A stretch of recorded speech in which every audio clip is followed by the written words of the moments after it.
Hi y'all, it's Lori. It is Wednesday, August 13th, 2025. I am attempting to take my second walk. I tried this earlier and just wasn't able to do it. It was just too hot out here.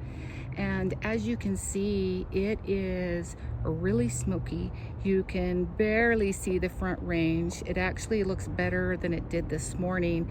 I could not see the outline of the mountains at all. So the air is not only hot, but it's also kind of heavy, and it looks like we may have an evening storm come in, so that'll be super nice to cool it off. So come along with me on my walk. I'm up to trying to walk 2 to 3 times a day in my health journey, getting up and moving and getting outside and trying to increase my distance a little bit. So that's what I'm focused on and working on, and just trying to be healthier physically and spiritually, mentally, and keep moving forward one step at a time.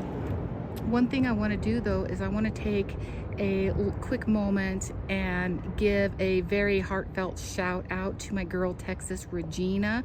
She has been walking along with me, and let me tell you, she is getting out there doing what she can do every day and holding me accountable, and I just think that is so amazing. And you know, Regina, I just love you for it, and it inspires me and it keeps me wanting to move forward in my journey. So I'm so happy to see you getting out in your yard and walking, and it's just fantastic and amazing, and you should be so proud of yourself because I am proud of you. So I'm gonna get ready and we'll go for a little walk. Today on our walk, I've got an interesting tidbit, so you will want to hang around and listen to my little tidbit of what happened on this day in history.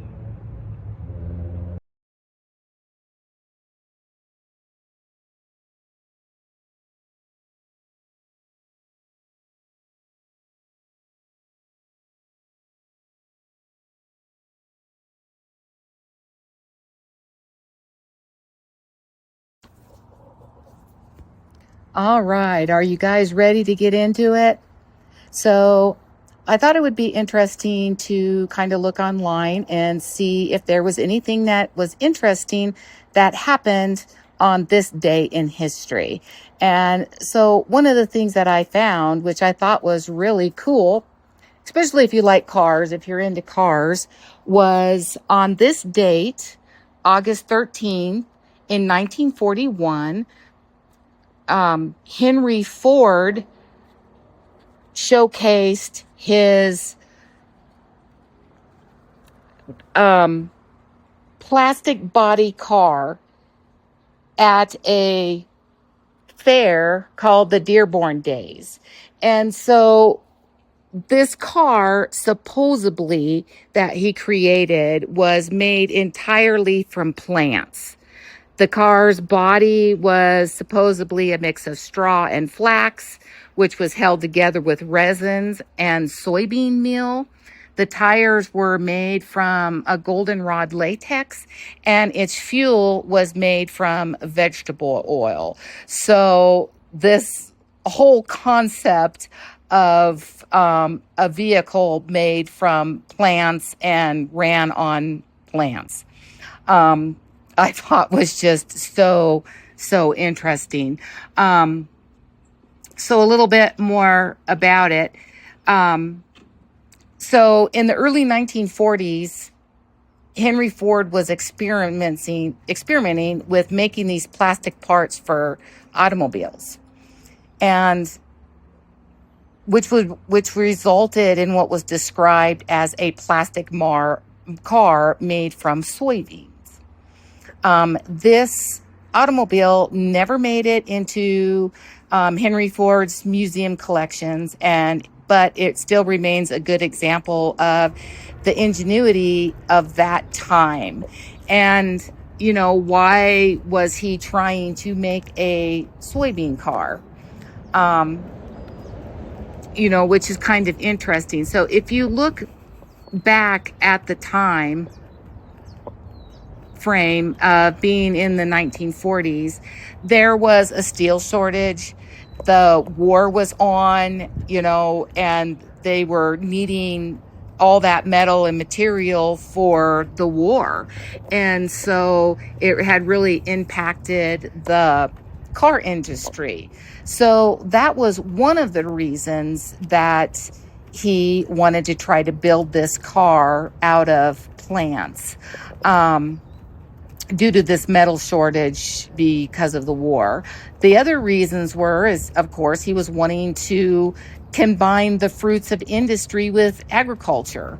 And that was another driving force behind it. And then he also claimed that these plastic panels would make a car safer than a traditional steel car, and that it could even hold up if you rolled it. It wouldn't crush if you rolled this vehicle. So he was trying to market it as this big advancement in safety as well. So going back here kind of like to the beginning, just to give you a little bit of information about it.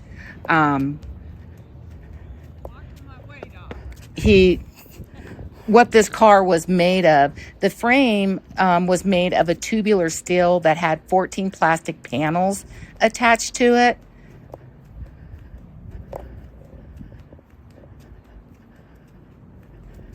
And the car weighed about 2,000 pounds, which was 1,000 pounds lighter than a traditional steel car.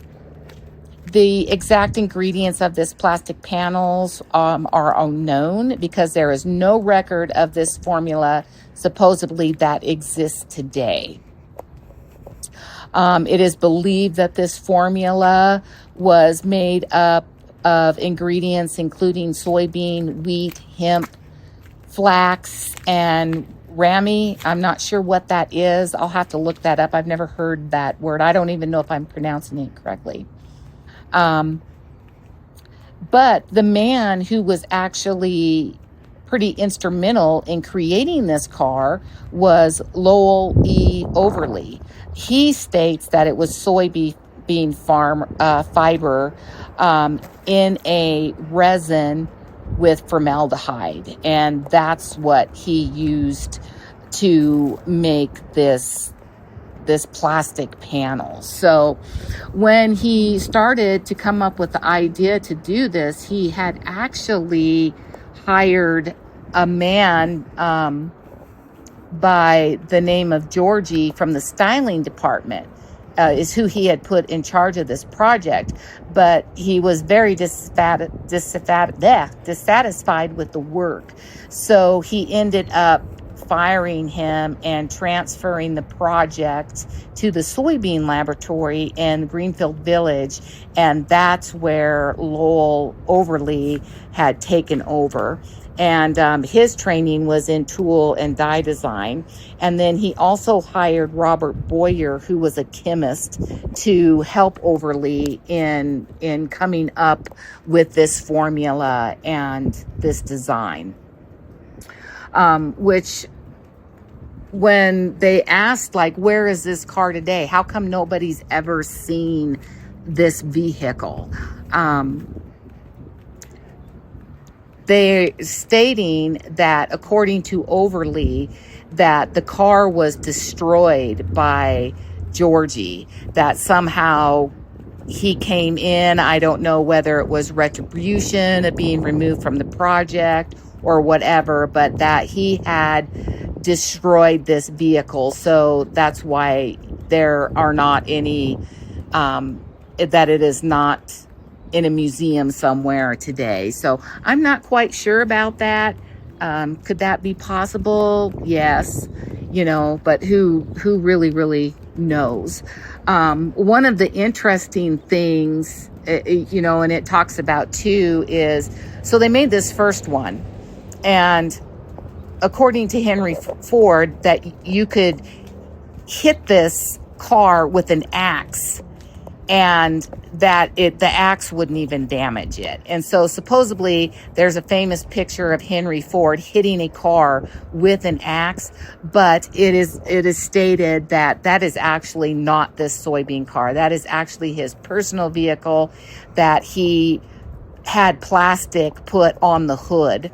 But the funny thing is he used to take this axe and they had to put a rubber boot on the sharp end, because he would take this axe and he would hit the plastic with this axe and it would fly like 15 feet out of his hands. It would rebound off there, or whether he intentionally let it go for dramatic. It's just hilarious, because this axe would fly 15 feet in the air. I'm sure it was just quite the spectacle back in that time in 1941.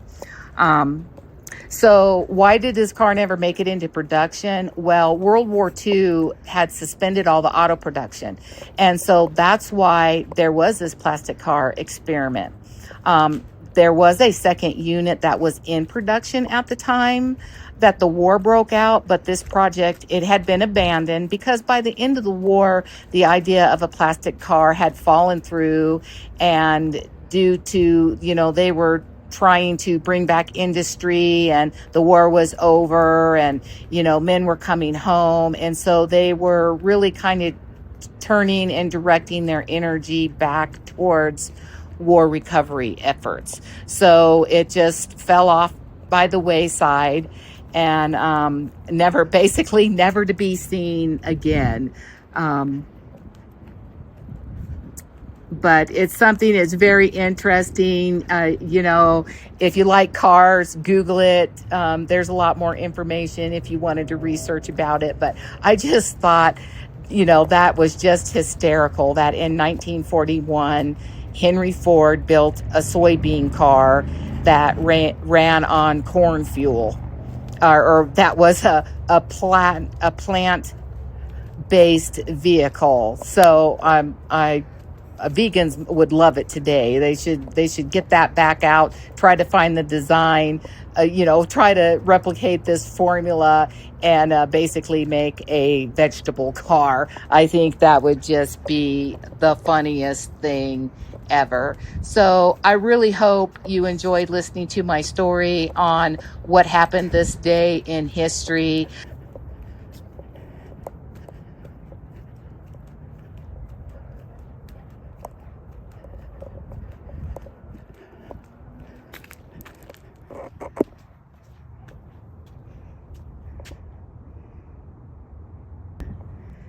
I didn't take too much of a long walk.